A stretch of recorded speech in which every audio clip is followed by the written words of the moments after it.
I used to work at a big company. I grew up, so to speak, at Intel. So that's where I started my career, massive company. And, it was like I would accomplish in 1 year what in my startup I accomplish in a week, right? If even that, maybe a couple of days, right?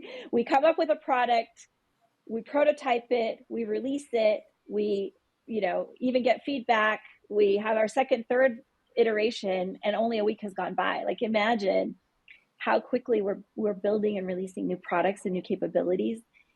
It's not unusual for us to release something in a week or less at Botco.ai, and yet, at a company like Intel, that would have been unheard of. You haven't even had the first meeting for your PRD in a week, right? Right. Oh, I've Let been there. alone Been there. built something, iterated on it, released it, gotten feedback from customers, and launched Well, your second version of it by Friday, right? it's so true. And I mean, there's some benefits, but it's so funny to hear you talking about this Intel experience, because I worked with Intel as a partner for many, many years, and Intel was always so buttoned up, like so on top of it, so planful, moving like with such a deliberate, predictable cadence, but like in a good way from our perspective, right? And Mm-hmm. then, but do you think about, oh yes, there was slowness and messiness and bureaucratic chaos on the inside, and you can't do that as a founder.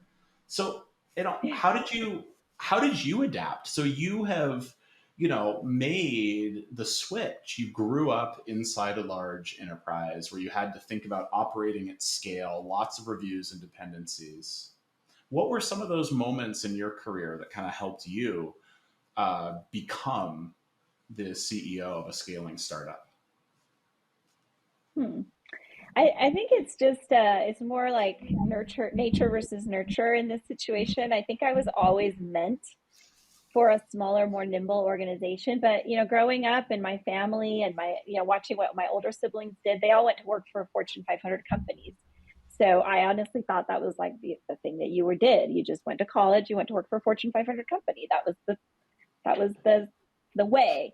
That's the Nobody way. I knew had ever had ever started a startup, a company, or gone to work for an early stage company. That was always considered kind of strange, and so, or risky, right?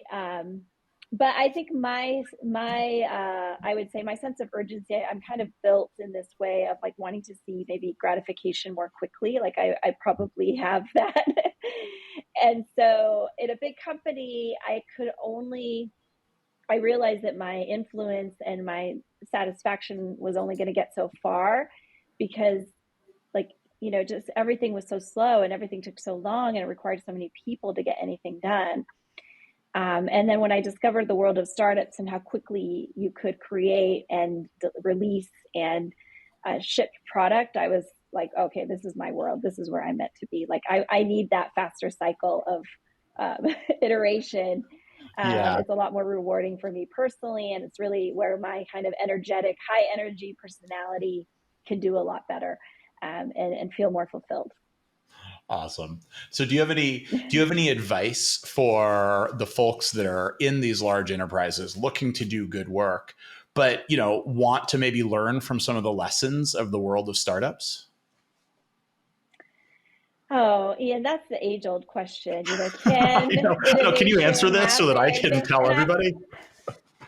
To be honest, no. It's like it can't happen, right? It can't. And they've all tried different models. Like, let's put a lab. Let's have this, group that sits over here, but then we're over here. And I've just seen that model fail again and again. I mean, Intel tried every version of that model. And then I've worked since I've been in the startup world. I get called into a lot of these innovation centers that are trying to be like innovative within their big companies. But it's just like you're trying to fit a square peg in a round hole perpetually. Yeah. The company, usually if it's a Fortune 500 company, they are driven by something so different. They have to show growth. They have to show returns to their stockholders. They're so beholden to Wall Street. And unfortunately, startups require a lot of, investment. They require a lot of failures. They require a lot of money to just like be, flushed down the toilet a few times before something Sure. actually works.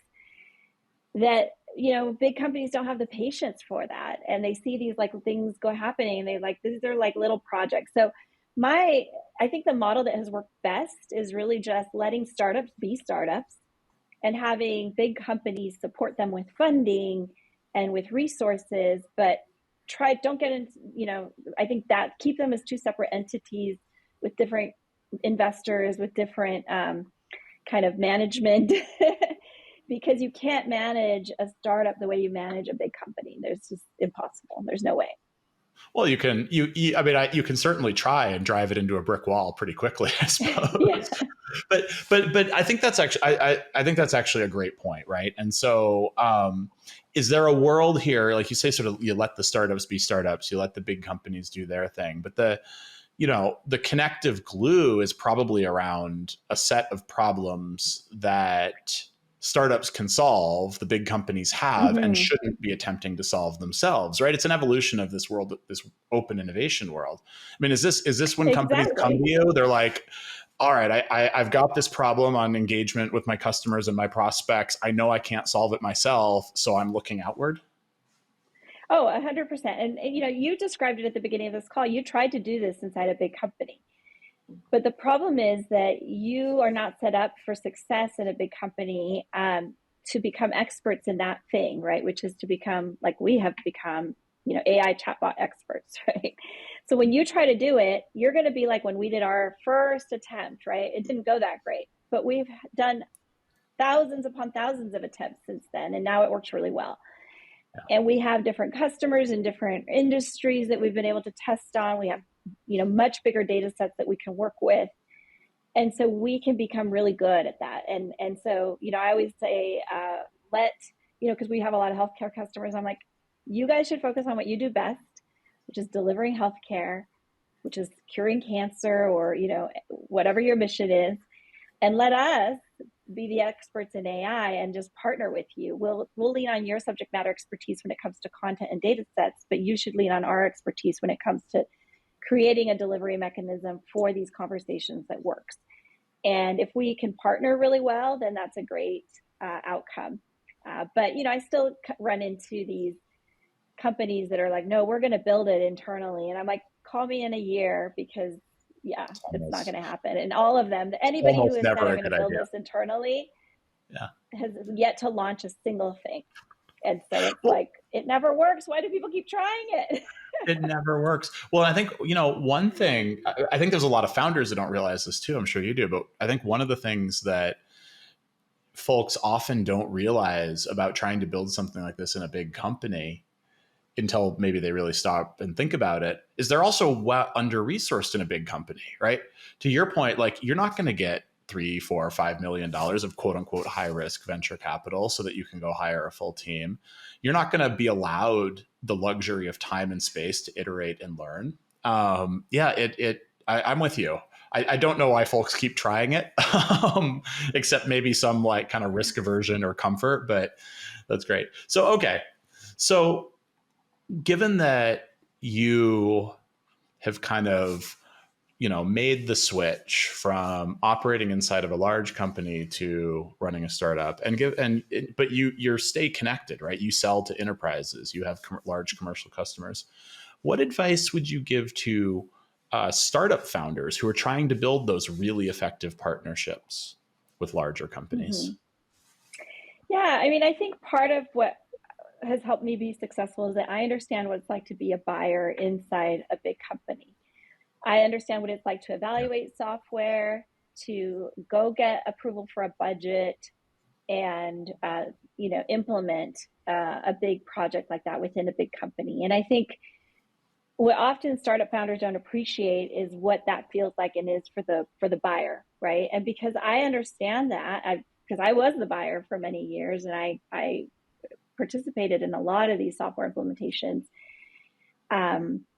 I know how to frame my sales pitch in a way, and give them the tools that they need, that they can then be successful, and they're trying to sell this internally and get buy-in internally. Like, I always know, like, you're going to have a buy-in committee.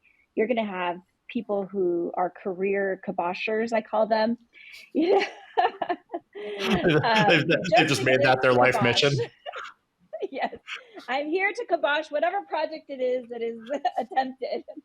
I think I've heard Right? founders say the same thing about VCs sometimes too. So they're, we're everywhere. Yeah, every organization has them, and that's how they're known. That's their value add. I'm here to like stamp out any possibility of change, and I'm going to be the person that does it, right? So because I anticipate that that person will always be in the room, I always try to find them as quickly as possible and build a relationship with them and try to understand, well, what do you care about? What is it that you do want?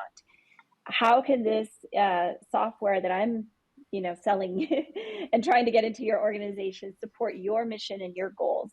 Because Yeah. if I can't find a way for that person to win, they are going to make it their goal to eliminate any possibility of my project moving forward. So, but it's understanding those kind of political dynamics that exist within organizations. That just because you have a great champion doesn't mean your product is going to get adopted. You need to have a much bigger set of champions and people willing to kind of move your deal forward and your initiative forward for this to come to fruition.